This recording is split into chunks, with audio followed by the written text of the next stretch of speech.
faly tafahoana sy tafaraka aminao indray ny tenako tompoko lasy tompoko ao anatin'ity fahasampana fampalalam-baovao ny fahitalavitra matv ity amin'ity andro alatsinainy ity manasanao anaraka hatramin'ny farany ny fampalalam-baovaontsika amin'ity ariva ity tontolon'ny politika avy hatrany nondeha anomboantsika ny fampalalam-baovao naneno heviny mahakasika ny fitazonana sy ny fanenjena ny filoha teo aloha Marc Ravalomanana sy Jean-Marc Kombay Benjandriamianta izay avy ao amin'ny Ankolafy Ravalomanana. Tsy misy fototra ara-dalàna io ny tena ny fitazonana ity filoha teo aloha ity sy ny mpiambina azy teo aloha mandritra izao fitazomana azy ireo izao. Dia hoarantsika ary ny fanadidina mahakasika izay. Tsisy fototra ara-dalàna ny fitazomana sy ny fanenjena ny filoha teo aloha Marc Ravalomanana sy Jean-Marc Kombay hoy Benjandriamianta izay avy amin'ny Ankolafy Ravalomanana. Namafisy ny fahazoa fototra ho an'ny teratany ireny fiverenany an-tanindrazana ary tsisy ny heloka tokony ampiarina aminy ary tokony tsisy ihany koa ny hoe piraitsy-kombakomba amin'ny fampidiana azy an-tanindrazana izay. Tsika lalàna ny resahana eto. Tokony azay zaraina mazava tsara zaraina anankiroa mazava tsara ty raha ty. Voalohany indrindra dia ny hoe président Marc Ravalomanana noditra eto Madagasikara.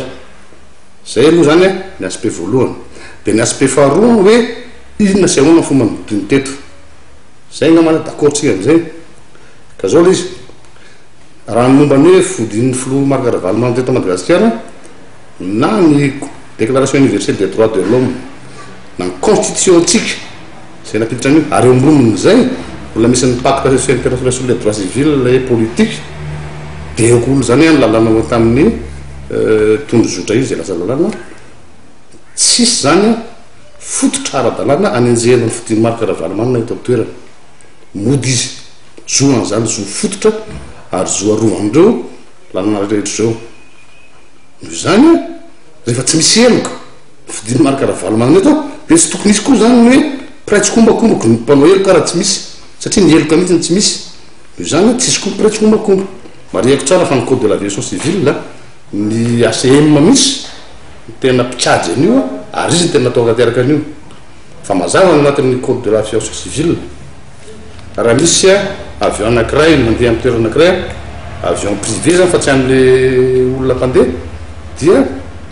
contrat zany hoe fifanaraha-pitaterana io ohatra fitaterana rehetra io na mandeha taxi be ary ianao na mandeha taxi ianao na mandeha iny ianao rehefa mandeha amin'ny zavatra tsy anao ianao dia na ianao mandofo re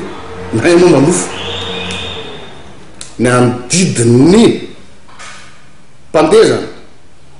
dia mandoa ny sarin-dalàna na location io na la ligne mazatra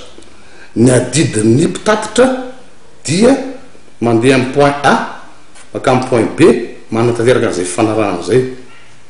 fa za moa zany dia mbola mipetraka amin'le milazain'ny filoha ihany hoe fifandaniana sy fifampihavanana zao ary tokony apaisement atao. Mbola any antsirana moa nitazomina i Marc Ravalomanana ary nanamafy Benjandriamianta fa ny tompona andraikitra feno amin'ny fiarovana ny filoha teo aloha ny fitondram-panjakana.